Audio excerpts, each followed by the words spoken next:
Assalamualaikum warahmatullahi wabarakatuh. Pagi hari di garasi taksi. Hari ini kita ada 2 unit Vios sama Soluna.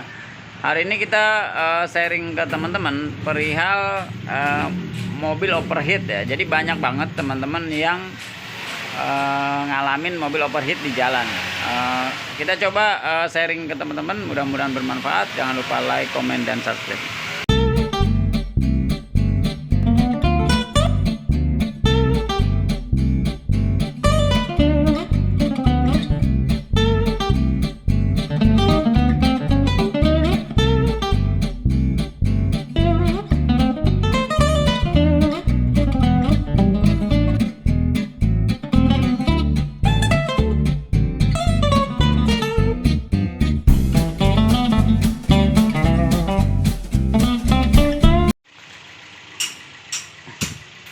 Oke, Vios Gen 2 ini sama dengan Yaris. Mungkin kita sedikit bahas perihal kenapa mobil bisa overheat. Jadi buat teman-teman kita langsung ke TKP. Nah, jadi ini banyak banget teman-teman yang sharing atau yang konsultasi perihal mobil overheat. Jadi teman-teman, mobil overheat itu ada banyak faktor. Jadi paling ringan itu biasanya airnya habis. Paling ringan tuh airnya habis. Sebenarnya itu bukan paling ringan. Jadi efek semua dari overheat itu adalah airnya habis. Nah, jadi yang teman-teman harus perhatiin sebelum berangkat adalah cek air di reservoir minimal. Mana dia reservoirnya? Ini dia. Nah, dia cek air di reservoir itu apakah sudah sesuai dengan peruntukannya apa belum. Jadi teman-teman cek di sini. Kemudian sekali-kali teman-teman cek di sini ininya ada apa enggak. Kalau misalnya di lehernya ada, nggak sampai ke atas, nggak apa-apa, itu masih normal. Nah, biasanya overheat itu salah satu yang pertama adalah dari tutup radiator. Bisa jadi tutup radiatornya sudah rusak. Kalau teman-teman, kita coba, lupa saya, ini lagi nyala panas. Jadi teman-teman, ini biasanya tutup radiatornya rusak. Jadi di dalamnya itu ada kayak pernya. Bisa jadi teman-teman cek pernya rusak apa enggak. Nah, itu salah satu yang menyebabkan air overheat.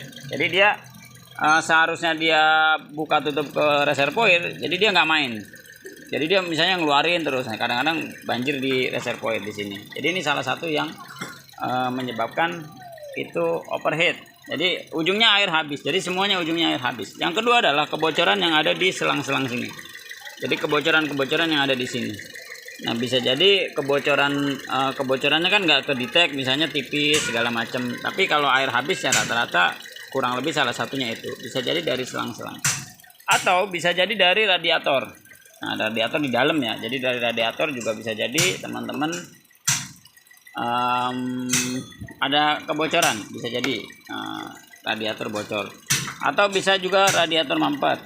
Itu faktornya bisa jadi itu radiator mampet, atau bisa jadi dari termostat.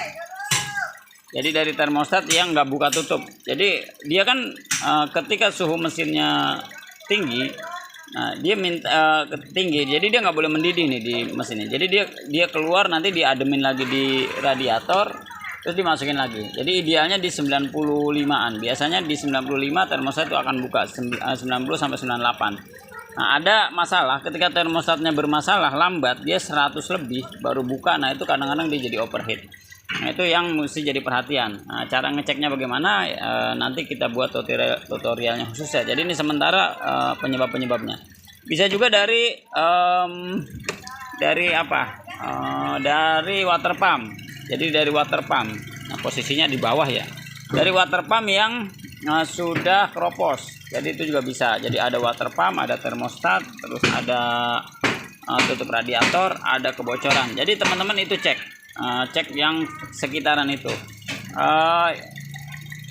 Kira-kira terus yang juga yang agak mungkin susah itu adalah dari motor pen. Nah, dari motor pen. Jadi motor pen ini bisa jadi motor pennya lemah atau kulbrasnya bermasalah. Jadi bisa jadi motornya misalnya mati atau kurbannya habis, kan otomatis dia nggak mau muter. Nah, itu salah satu penyebabnya. Nah terus kejadiannya biasanya bagaimana? Biasanya kejadiannya saat teman-teman jalan kan mendadak mati. Jadi mendadak mati. Nah yang pertama kali teman-teman misalnya kejadian ada overheat mati di jalan, yang pertama teman-teman harus berhenti, minggir, jangan dientar-entar. Yang penting cari mobil tempat aman, tunggu sekitar 15 menit. Tunggu 15 menit, habis itu teman-teman buka tutup radiator ini. Pelan-pelan, ini pakai lap bukannya ya. Ini panas nih, nggak saya buka. Jadi karena memang ini panas banget. Jadi tunggu sampai pelan-pelan, dilihat airnya apa enggak.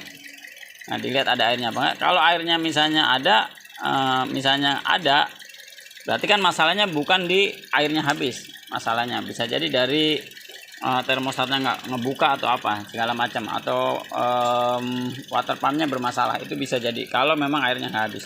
Tapi rata-rata kalau udah overheat habis. Nah teman-teman isi dulu pelan-pelan sedikit demi sedikit, baru nanti lihat masalahnya. Jadi mobilnya nyalain lagi, terus diam sebentar, overheat apa enggak.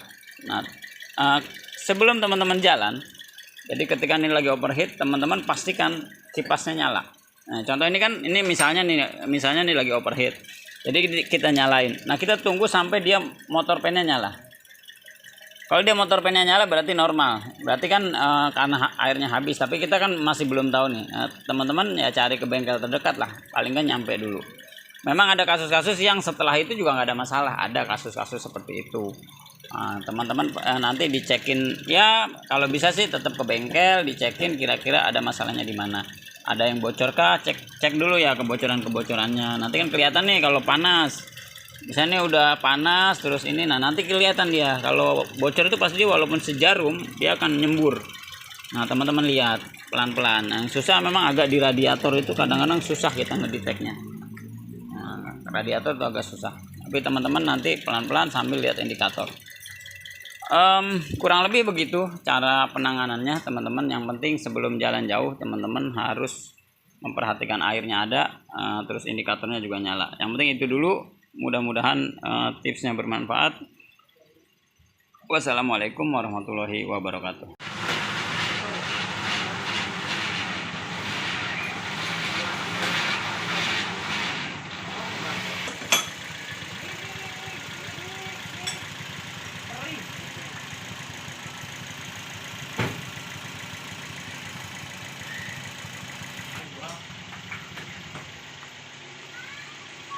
Untuk